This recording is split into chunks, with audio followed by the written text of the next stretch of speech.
kepada kami roh-Mu yang kudus, supaya ketika kami membaca dan merenungkan firman-Mu, seperti tanah biarlah kami menjadi tanah yang subur.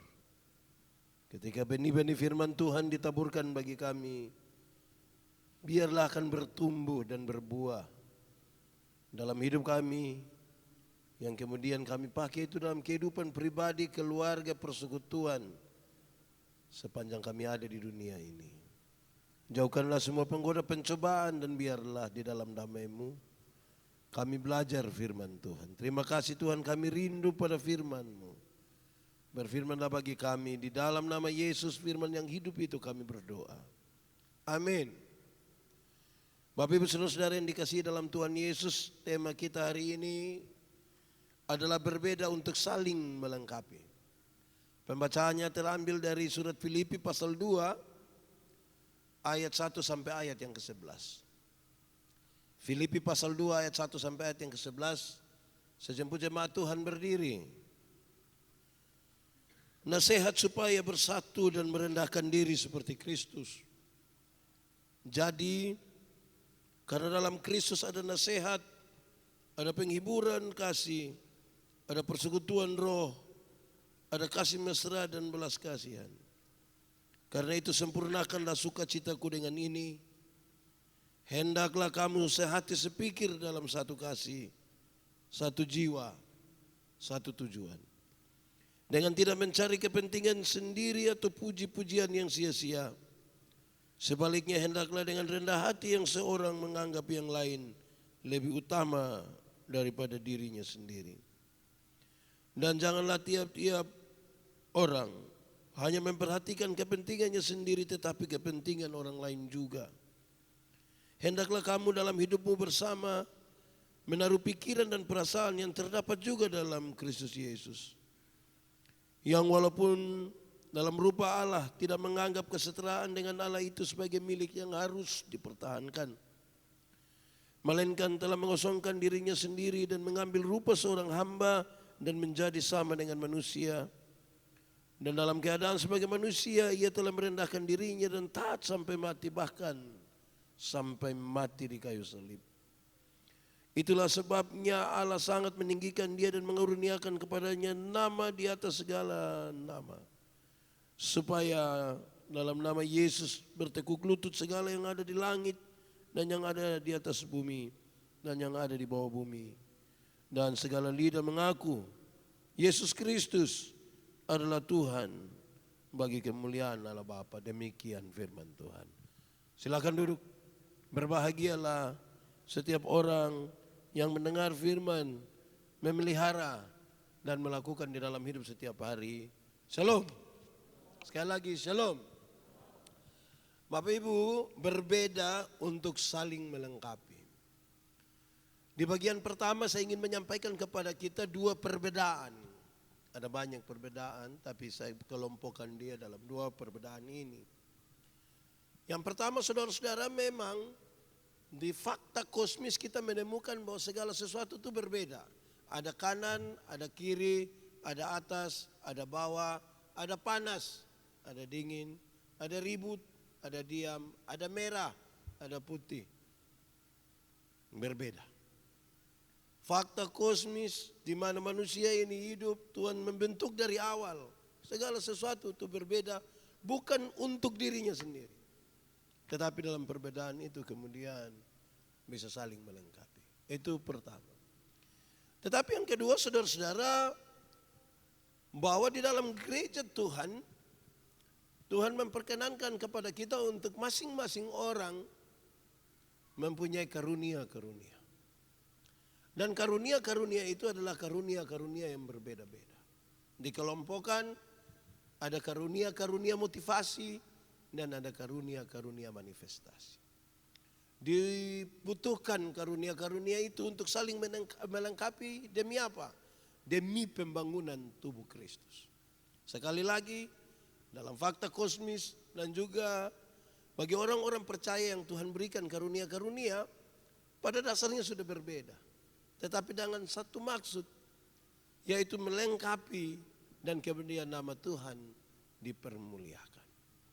Lalu kita membaca teks di dalam surat Filipi pasal 2 ayat 1 sampai ayat 11 yang saya kira tidak asing bagi kita.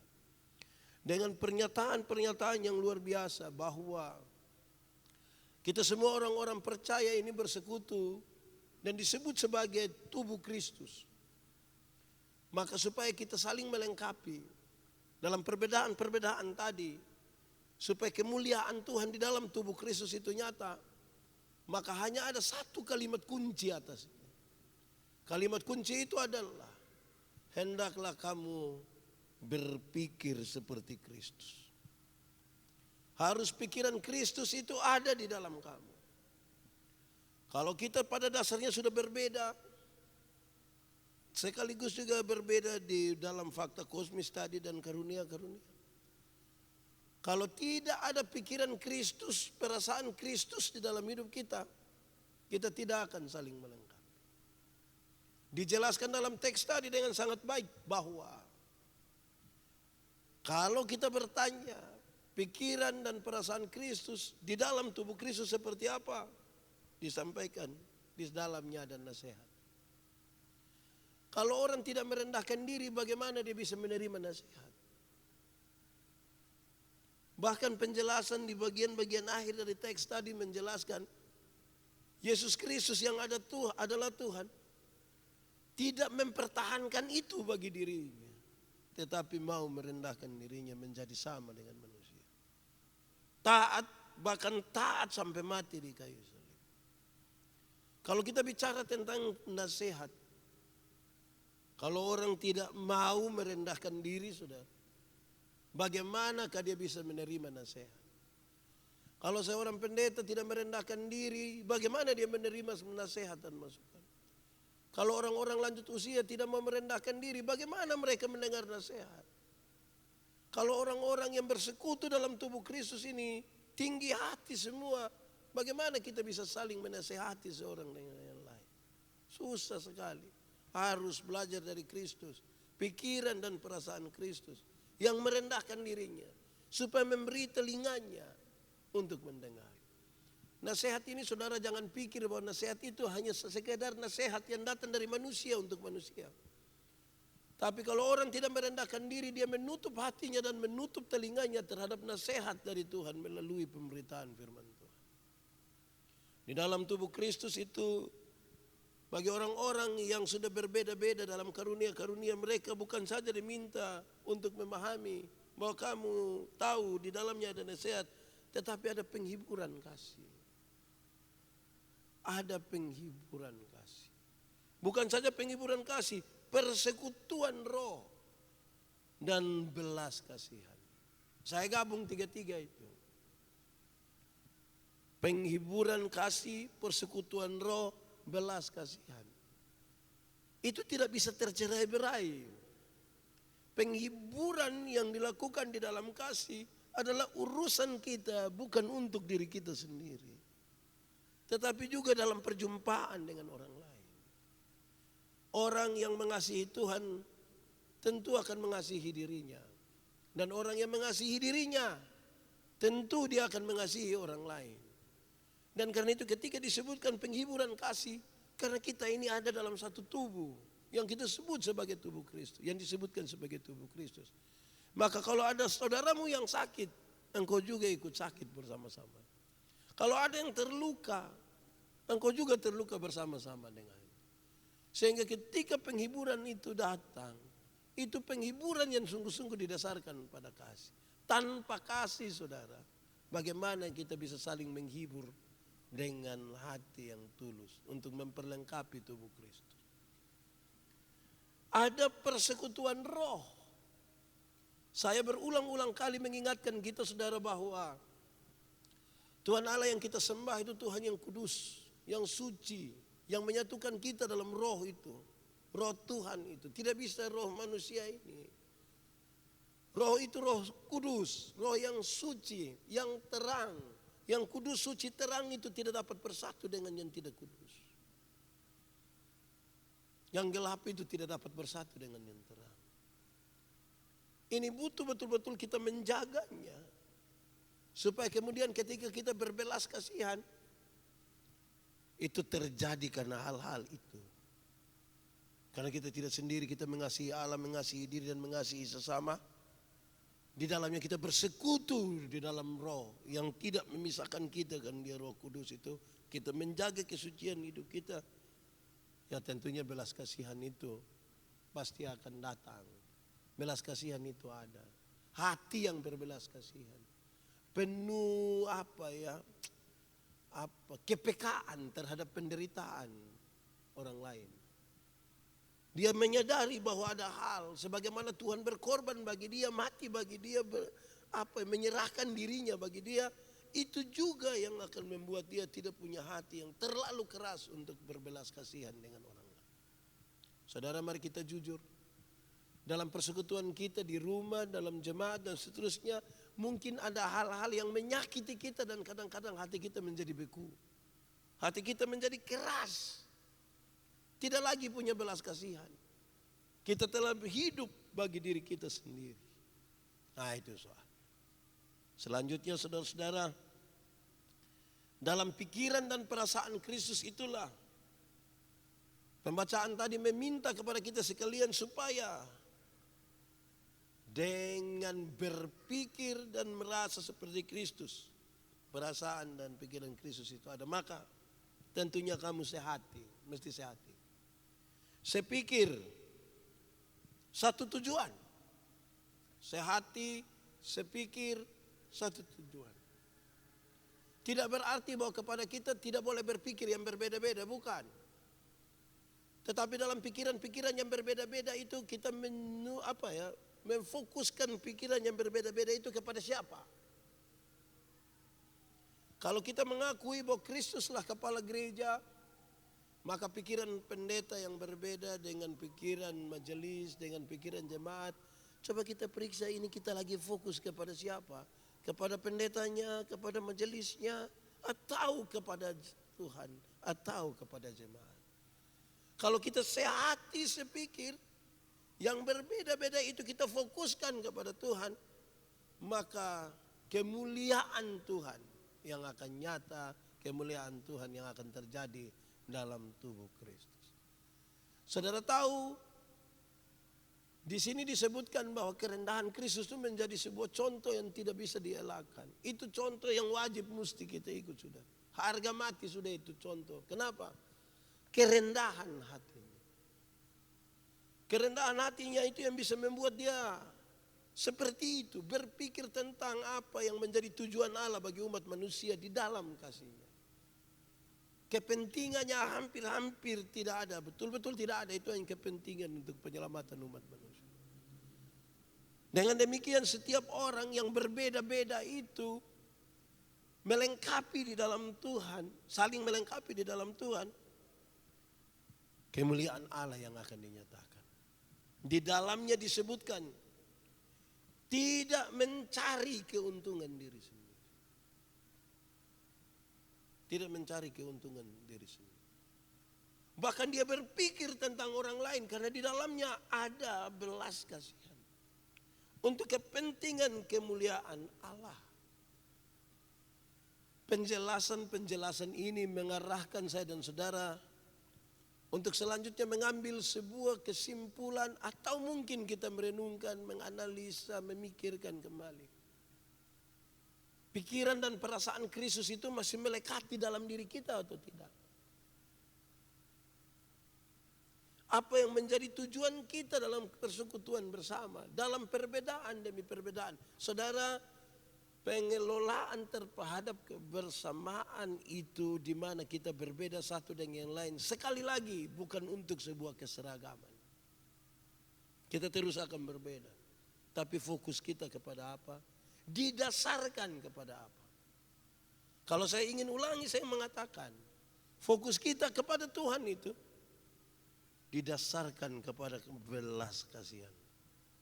Kasih Allah didasarkan kepada kerendahan yang Tuhan sudah tunjukkan kepada kita. Kerendahan hati. Memang saudara-saudara saling melengkapi ini harus ada kasih. Tidak bisa dengan kesombongan, harus dengan kerendahan hati. Kalau tidak susah. Saudara lihat Kalau orang bekerja tukang atau montir atau apa yang merakit-rakit sesuatu. Untuk dua hal yang bertemu itu harus membentuk dia punya bagian-bagian di mana mereka bisa terikat. Barang yang berbeda itu bisa terikat menjadi satu. Kadang-kadang untuk terikat menjadi satu tuh harus dipahat. Tom bikin cap itu pakai bahasa Indonesia, kita tahu di arti apa. Yang penting bikin satu begini begini sudah itu. Terluka harus dikikis begitu supaya pas, tidak terguncang. Tapi kalau masing-masing bagian mempertahankan dirinya sendiri tanpa mau dipahat, tanpa mau terluka, sulit untuk bersatu, sulit. Harus masing-masing membersihkan dirinya, merelakan dirinya untuk itu. Saya lihat kalau dorang sambung ini barang dong itu kan harus apa? Beton dong dikasih bata kae begini supaya dia jadi kuat. Bayangkan kalau beton satu begini tidak bisa. Harus supaya. Nah, Bapak Ibu saudara-saudara, saya kira ini pelajaran yang baik bagi kita untuk melihat kembali bahwa ternyata perbedaan itu menjadi penting supaya kita saling melengkapi. Atau dengan kata lain saudara-saudara, waktu Tuhan menciptakan kita secara berbeda dan mengaruniakan kepada kita karunia-karunia yang berbeda, bukan untuk menghancurkan kita dan persekutuan kita, tapi membuat kita semakin kuat dan bermanfaat untuk pembangunan tubuh Kristus yang selanjutnya kemuliaan Allah dinyatakan di dalam persekutuan kita. Saudara-saudara, memang melihat dan mengelola yang berbeda-beda itu baik. Saya pikir kalau kita di rumah, anak 3-4 orang baru dong sudah tidak ada lagi. Dong supi sekolah di Surabaya, dong sudah nikah kopi tinggal di Oiboboko di mana begitu. Orang tua sendiri di rumah ini baru dia duduk pikir-pikir, aduh cobain anak dong ada baik. Ini anak dong ada baik, yang satu dia suka begini, satu suka begini. Yang satu dia bawa supermi, dia sembunyi di dalam rumah, di dalam kamar yang satu. Tapi bikin indah itu rumah. Saya bilang dengan ibu-ibu, ketika mereka bilang kepada saya, Pak Pendeta, urus anak kecil ini pusing. Saya bilang betul, urus anak kecil itu pusing. Ada anak kecil itu pusing. Tapi kalau dorang tidak ada, kita lebih pusing. Sekarang silakan ibu-ibu pikir, mau pusing saja atau lebih pusing. Dorang bilang lebih baik kami pusing daripada lebih pusing. Kita baru menyimpan sini, don datang tendang. Kita baru kasih bersih tembok situ, dong sudah pitulis, tinus, kenapalah begitu. Wih, seperti itu. Tapi itulah beda-beda itu yang ketika tidak ada kita rasa.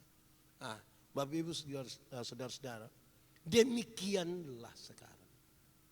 Kita tidak lagi melihat perbedaan sebagai sesuatu yang akan menghancurkan kita.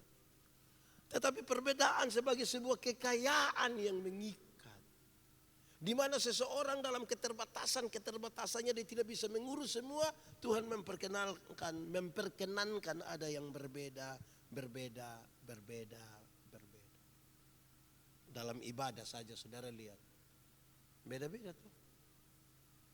Ada orang main musik, ada orang menyanyi, ada orang khotbah, ada orang urus ini lampu, ada orang urus itu kamera. Coba saudara bayangkan kalau satu orang dia bermain di sini, dia turun menyanyi, dia khotbah, dia pindah urus kamera, tiba-tiba ini genset mati. Menurut saudara dia bisa bertahan 20 tahun. Dia akan mati lebih cepat dari yang seharusnya. Jadi memang beda-beda. Maka ditemukanlah satu kalimat yang biasa ini. Ini kalimat bilang, tidak ada Superman di dalam gereja, tidak ada. Yang ada adalah super team. Sebuah persekutuan yang super. di mana orang-orang terbatas yang diberi karunia-karunia saling melengkapi satu dengan yang lain untuk membangun tubuh Kristus dan kemuliaan Allah nyata atasnya. Tuhan memberkati kita. Mari kita berdoa. Ya Tuhan Allah, terima kasih untuk firman Tuhan. Kami merenungkannya, kami tahu kami sangat terbatas. Tapi tolong kami untuk kami menyadari bahwa kepada kami Tuhan berikan karunia dan perbedaan. Kami sangat terbatas, tetapi dalam karunia-karunia yang berbeda-beda dan dalam pengalaman dan kehidupan yang berbeda, kami bisa saling melengkapi untuk membangun tubuh Kristus dan kemuliaan Allah nyata atas persekutuan ini. Terima kasih ya Bapa, biarlah firman-Mu jadi pelita bagi kaki kami, sekaligus menjadi terang bagi jalan kami. Terpujilah nama Tuhan, di dalam nama Yesus kami berdoa. Amin.